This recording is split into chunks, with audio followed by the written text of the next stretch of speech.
Уахидың біраз уақыт толастауы және кейіннен қайта келе бастауы.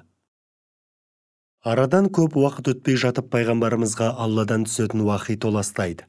Оның себебін пендешілікпен олай-бұлай деп айту тілге жеңіл болғанмен, сол кездегі Мұхаммедтің саллаллаху алейхи уассалам көңіліндегі ауыр азабын, әрине, әр пенде сезіне алмасы хақ. Дүние тарылғандай әсер алып, осынау дүниеден өзге түгіл өзіне де беймәлім бір жаққа қашып кеткісі келді де тұрды. Осылай қиналып жүргенде Жебрейіл мен Исрафил періште көзіне көрініп, бірнеше рет жұбатып айтқан: азапты мезгіл 40 күнге созылды.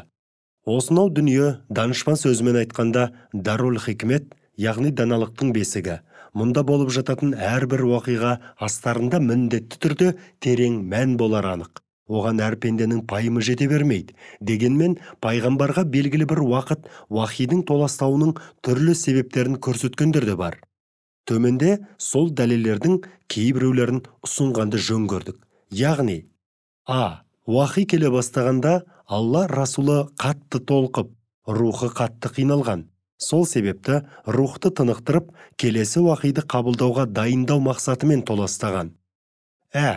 Пайғамбар рухын болашақта басына келу мүмкін ауыртпалықтарға қазірден үйрету, шыдамдылыққа әзірлеу мақсаты көзделген.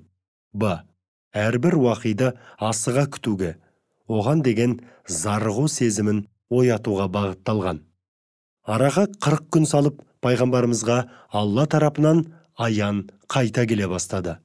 Бұл оқиға хақында Мұхаммед пайғамбардың саллаллаху алейхи уассалам өзі былайша баяндайды. Бір күні жолда келе жатып, көктен бір дауыс естіттім.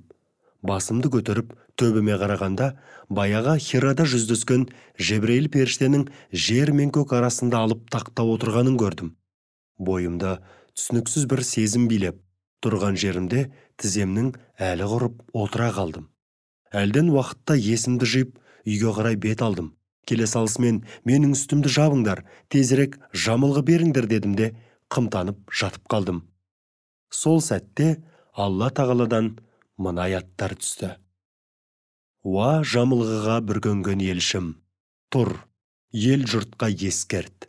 Раббыңның теңдессіз, шексіз ұлылығын жария ет.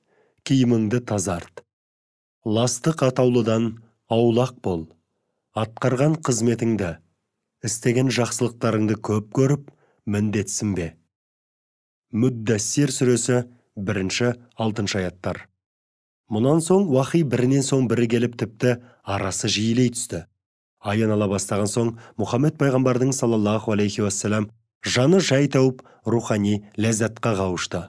Ұлы жаратушы көркем мінез құлықпен безендіріп жаратқан сүйікті құлы Мұхаммедке саллаллаху алейхи уассалам пайғамбарлық міндетін жүктеу арқылы оның адамзат атаулының ең таңдаулысы екенін білдірді. Осылайша жаратылыстағы әрбір түрдің өз арасынан біреуін таңдап үлгетеміз. Өзгелерге мақтаныш әрі өнеге болады деген Алланың тарапынан қойылған заңдылық Мұхаммед пайғамбар саллаллаху алейхи уассалам арқылы жүзеге асты. Алла тағаланың мыңдаған есімдері арасында біреуі ең жоғары дәрежеге ие болатыны сияқты, асқан шеберлік туындылары арасында да біреуі ерекше жаратылып, толыққандылық сипатқа ие болады. Толыққандылық сипат жанды тіршілік иесіне тән. Жанды тіршілік иелері арасында саналылары ерекшеленері сөзсіз, ал саналылық адамға ғана тән. Ал адам баласының ішінде ақыл-ой, мінез-құлық жөнінен биікте Мұхаммед пайғамбар, оған Аллахтың игілігімен сәлемі болсын тұрады.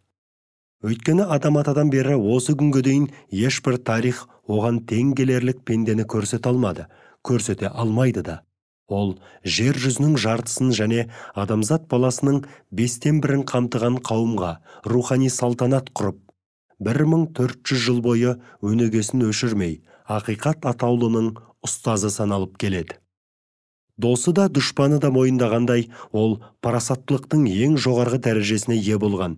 Пайғамбарлығының алғашқы күндерінде-ақ бүкіл әлемді аузына қаратқан, әр минут сайын 100 миллиондаған адамдарды баураған Құран кәрімді тікелей қабылдап алушы ол, әрине, пенделер арасында ең биік сатыда тұрары даусыз.